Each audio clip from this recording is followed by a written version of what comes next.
I'm Miss Natalie. I'm a kindergarten teacher with a mission to empower you to confidently navigate your child's education. Today, we're going to talk about the different types of schools. This is one of the most frequently asked questions that I get, and I also know it is one of the most stressing things that weighs on parents' minds. So I want to break down some lingo for you, so as you start to explore the schools that you are looking to send your child at, you can understand what they are.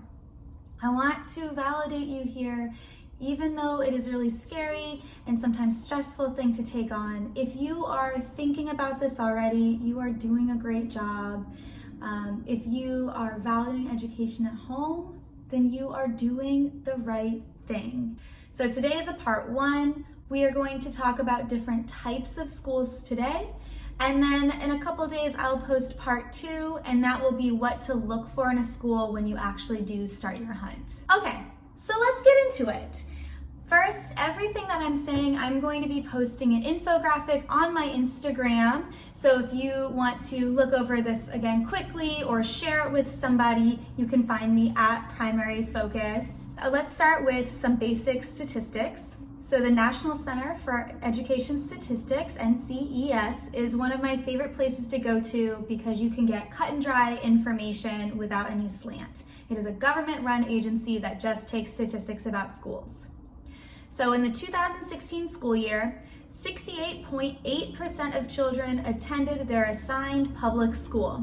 So this would be the school that you're assigned based on your zip code. 18.7% of children went to a chosen public school. So this was either a magnet program or a charter school. About 6% of children went to charter schools. Now for the rest of the kids, 9.2% went to private schools in the United States, and bless, 3.3% of children were getting homeschooled. Even as a teacher, I don't know how people do that. So if you are looking at homeschooling, you are amazing on another level and probably one of the more organized people that we know. So I'm going to break down 4 different types of schools you are likely to see in your community. You may have all 4 of these types of schools, you may not have all of them. And so we'll start with the assigned public school, and we'll also talk about magnet schools or choice public schools. We'll talk about charter schools, and we'll wrap up with what a private school is. So a public school, what is that? This is your assigned school based on your zip code.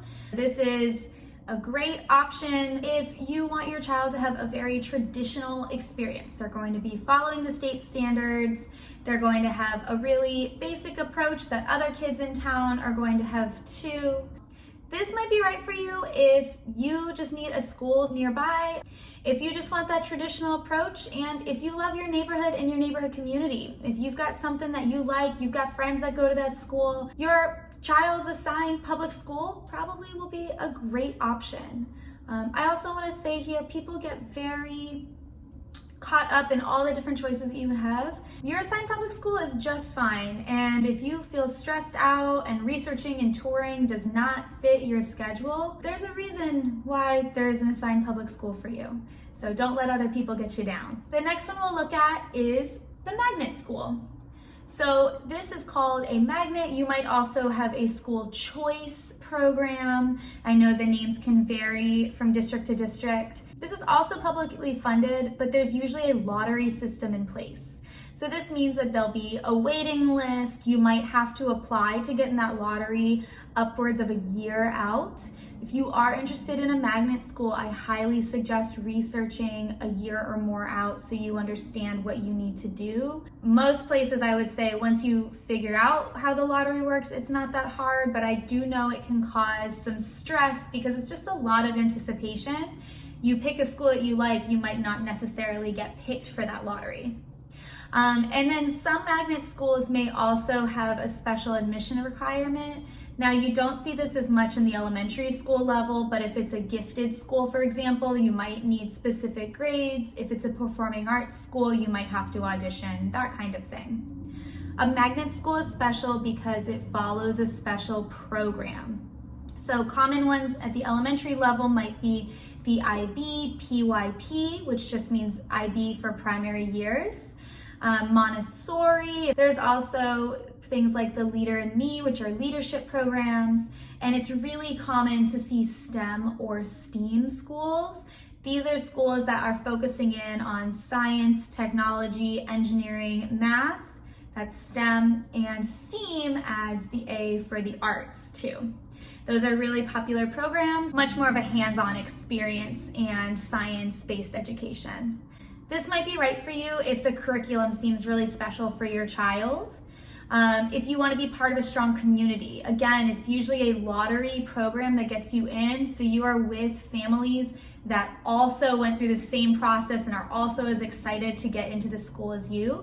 So I find that the communities are very strong. But you also have to understand there might be some compromises here. You might have a magnet program that is across town from you or has a strange bell schedule. And some magnet programs will have a lot of school events that parent participation is encouraged in. So the next is charter school.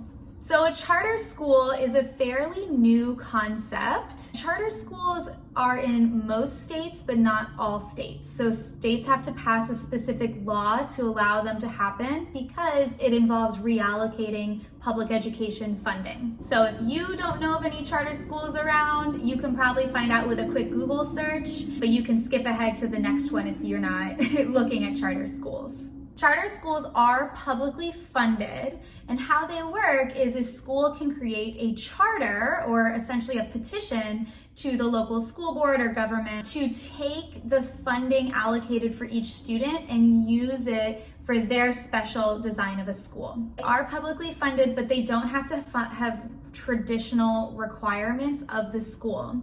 So this may mean your charter school is in a funny location. A public school will have a location given to it or built for them. Charter schools can show up in the funniest places. I went to a community where there was a high school in the mall. They just took over an old department store. But don't let that throw you off. Just because the location is somewhere a little unique does not mean that they're a bad school. You might also find funny things like maybe they have a catering company doing their lunch because they don't have a cafeteria on site. So just be ready for quirks like that. Again, that doesn't mean anything about the quality of education that's being offered. It just means that they are using their budget in a way that makes sense for them and isn't traditional. Most of the time, a charter school will also be running on a lottery program. So you need to do your research. It could be up to a year out that they start their lottery process. There is no tuition in a charter school. They often are designed with a very specific program or the community that they're in mind.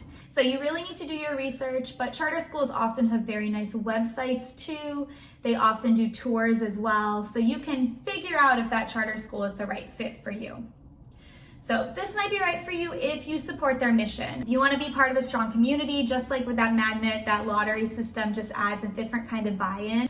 And again, you might have to send your child out of the way for that charter school. So our last one is private school. What is private school? It is privately funded, so it does not have any public money going to it, and families have to pay tuition to it. You may have special requirements to attend a private school. So this could be right for you if you can afford it. If you want to connect with a specific community, this is where you could find a religious community, or if you want to find like-minded people, and you're looking for a unique setting. A lot of private schools will be much smaller than your average public school too. So if you know that your child thrives in a smaller environment, a private school might be good for that. When it comes to ESL and special education services, it can be a hard pick for which of these you're going to look for. So something clever you can do is ask how many days a week that teacher is there. Because if it's a public school, they often have to have a certain amount of numbers to be there every day of the week. It can be nice to go to a school where the ESL teacher is there 5 days a week, or 4 or maybe 3 days a week, because that means that there's a larger population of children that are like yours, and maybe they can make some more friendships. It might also mean that there's a larger parent community for you. It can be a really stressful, hard decision to figure out what you want. So the best thing to do is to go on tours of these schools. Now, you do need to think about this a year out because schools are really limited on how often they can give tours, But once you find a couple that you like, start touring them, start looking at them, and you can get an idea if that school is the right environment for you. So those are the 4 types of schools that you are going to see. I hope that that gave you some helpful information as you start to see what's available in your community. If you've got questions, if you've got extra opinions about the different types of schools, drop a comment down below. I would love, love, love to hear what you have to say and where your school journey has taken you. My name is Natalie. You can find me at Primary Focus. Subscribe to my channel and follow me on Instagram.